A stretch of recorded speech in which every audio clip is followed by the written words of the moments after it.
What is going on, guys? Money Webby here. We're back on Friday. We got a monster NBA slate here today.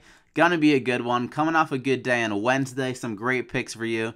In that video, Tyreke Evans went off 8.5 times value at its salary of $5,300. Then also Bogdanovic returned 7 times value. Actually, pivoted off Jimmy Butler. He actually had a pretty good game for us on the video to Bradley Beal.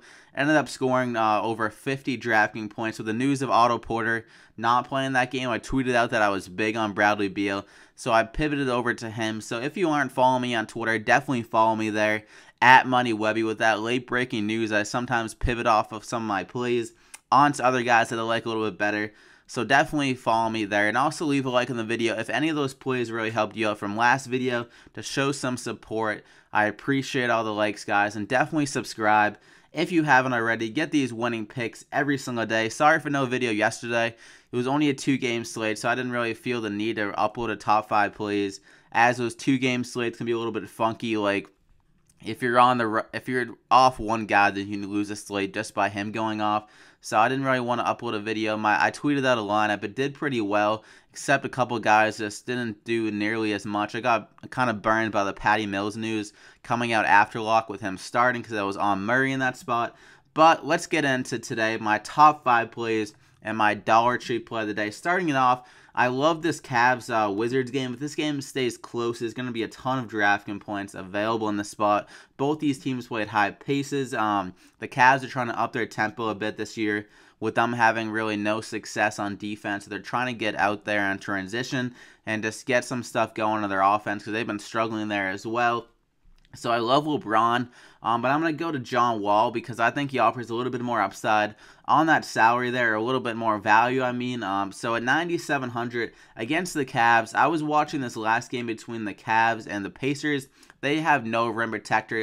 The guys down low could get whatever they want, and people driving just had like no contest getting down there. So I think John Wall is going to be able to drive easily in this game, and when he doesn't decide to go up for a layup, he's going to be able to dish it pretty easily, and those guys are going to score, I think, just off his pass. So like, you don't really need to make the extra pass against this Cavs defense, because they've been atrocious without Tristan Thompson. That's another okay defender that they've lost. So they literally only had to really have like LeBron in their defense carrying the load. And this game is a regular season game, and LeBron doesn't go nearly 100% on defense compared to the playoffs, where he's just friggin' flying everywhere. So John Wall, I think he'll score pretty easily, and he'll be able to get a ton of assists in the spot. Like Bradley Beal should have a nice game for the 3-point line, and John Wall, for the most part, will be passing it to him. So I see him getting over 10 assists and over 20 points in this game, getting the double-double and returning a lot of value, that 9,700 price tag.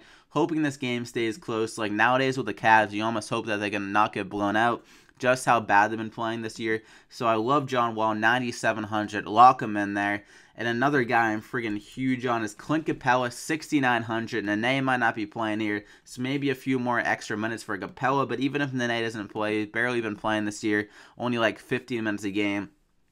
He got 31 minutes against Philadelphia there. Against New York, they blew the friggin' doors off in that game, and he still got 40 DraftKings points. I think he'll be able to get a ton of rebounds in this game. Atlanta doesn't have great rebounders. They're ranked pretty badly in offensive rebounds allowed and defensive rebounds allowed. So I think Capella will get over 10 rebounds again, get another double-double.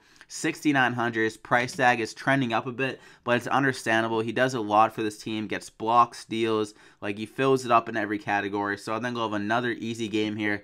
Joel Embiid has had a huge game. He got like 59 DraftKings points in only 30 minutes against his team. So I think if this game stays close as well, Capella's going to have a monster game.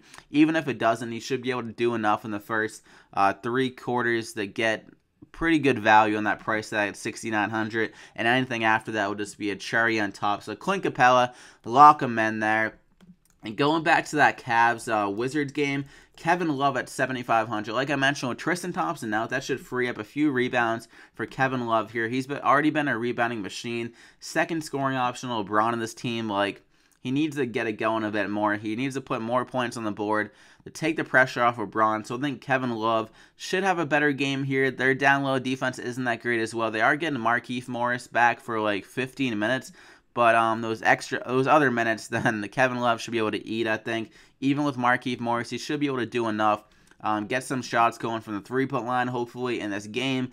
Think with those rebounds, though, available in this spot, I think he's just too good of a value at 7,500. And if he can just get the scoring going like he did against New Orleans, or even against the Knicks from the free throw line, he'll return value on 7,500. He has returned value on it the last 3 games, so I think he'll be able to do it again here for the 4th game, an up-tempo game. Like, they've been playing fast-paced games his last few games. I think that will continue here. He only got 27 minutes against the Pelicans, and he got 46 DraftKings points, so that kind of shows the upside he has, being the second scoring option to LeBron and racking up all those rebounds. So I like Kevin Love, 7,500. Lock him in. And another guy that gets more value with someone being out is Kyle Kuzma. With Larry Nance Jr. going to be out for this game, he's going to be getting some extra run, 4,700. I'm guessing they didn't price him as Larry Nance Jr. being out because he's already priced around that price tag before he was out. 29 minutes last game. He was hitting the ball very well from the field, 58%. He's been shooting extremely well this year. So I think he can honestly get over 30 minutes in this game against the Nets. Another fast-paced game where it figures to be. The Lakers are in a back-to-back, so maybe they're a bit tired. But this game should still be fast-paced, and that should be pushing the pace as well. So at 4,700, I think he can another guy that can return a ton of value here with the extra minutes, maybe some more shots going up, maybe some extra rebounds opportunities opening up with Larry Nance Jr. out of the game. And the Nets, they don't play much defense, so I love Kyle Kuzma here. Lock him in. Those are my first 4 guys. And for my 5th guy coming off a monster game, TJ Warren at 5,600. Going against the Knicks. Porzingis might be out for this game. So if he is out, that will even open up some more lanes for Warren going to the basket. But honestly, I'm kind of rooting for Porzingis to play because I don't want the Suns to blow out the next year without him because Porzingis has been putting the team on his back. But if Porzingis doesn't play, then Tim Hardaway Jr. is like almost a must-play. But TJ Warren, 5,600. I mentioned this guy in Halloween. How someone like a second scoring option needs to open up on this team. And he kind of did that against the Nets. He got in some foul trouble, so only played 25 minutes, but got 37 DraftKings points. And then the day after I recommended against Washington, just went friggin' berserk, 40 points, 10 rebounds. That kind of shows the upside he has. 61 DraftKings points. I don't think he'll be able to hit that again. Otto Porter was out of that game for the Wizards, and then don't have some of the rim protectors that the Knicks have, like Porzingis.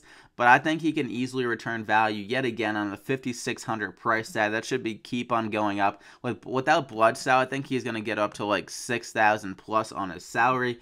And as long as he's getting these minutes, like 35 minutes as he got against the Wizards, I think he'll easily be able to keep it going this year. He's a very underrated player.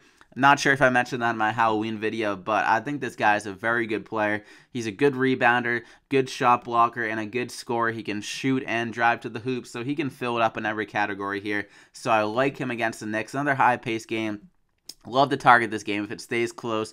A lot of DraftKings points. So a lot of good games to target. Lock him in. TJ Warren. That's the top 5 guys. You got John Wall, Kyle Kuzma, Kevin Love, Clint Capella, and TJ Warren. I feel very good about those picks. And for my Dollar Tree play of the day, not really a full Dollar Tree play of the day that I really wanted to recommend to this guy, Chris Dunn at 4,700. Going against the Magic here. Their point guard play is very bad on defense. And Chris Dunn, his minutes are trending up. He got 22 minutes and 29 in the last game against the Miami Heat. Another guy that can fill it up in every category. He's a very good stealer. Like, we saw that last year. He would just rack up the steals sometimes off the bench. 3 steals in only 22 minutes against the Thunder. Didn't get any steals last game, but he can get rebounds, assists. Like, this guy can do it all. And even if his shots are going up at that rate as they did last game, then he's gonna have another huge game here. Even if some of them like start to fall, 5 for 15. So I think he'll have another big game here against Orlando, another team that likes to play at a fast pace. The Thunder and Miami don't really play at fast paces, so I think the fast pace here will benefit Chris Dunn. And we just saw Tyreke Evans murder this team off the bench against Orlando, so maybe Chris Dunn can do it similar to him. A similar style of player. He's an okay shooter, and he can drive to the hoop similar to Evans. So I think Dunn's going to have a big game here, return a lot on that price tag of 4,700. So lock him in there. So that's all I got, guys. You got Chris Dunn to complete the plays. I hope you guys enjoyed it. Drop a like in the video if you did. Really helps me out there. And subscribe to the channel if you haven't already to get these NBA DraftKings picks every single day. And go ahead and check out my NFL DraftKings picks for the week if you haven't already. Made that video on Wednesday, so the Zeke news is coming out today. Kind of changed things a bit annoying there. Like, is the guy suspended or not? Can we just make a friggin' decision on this guy? Like, I'm gonna wake up tomorrow and he's not gonna be playing this week. So like, what the hell is going on there? But I hope you guys are ready today. I see a big day coming for us in NBA. Big weekend for NFL too. So definitely get ready, guys. I wish you guys the best of luck here tonight, and we'll see you back here tomorrow. Enjoy your Friday, guys.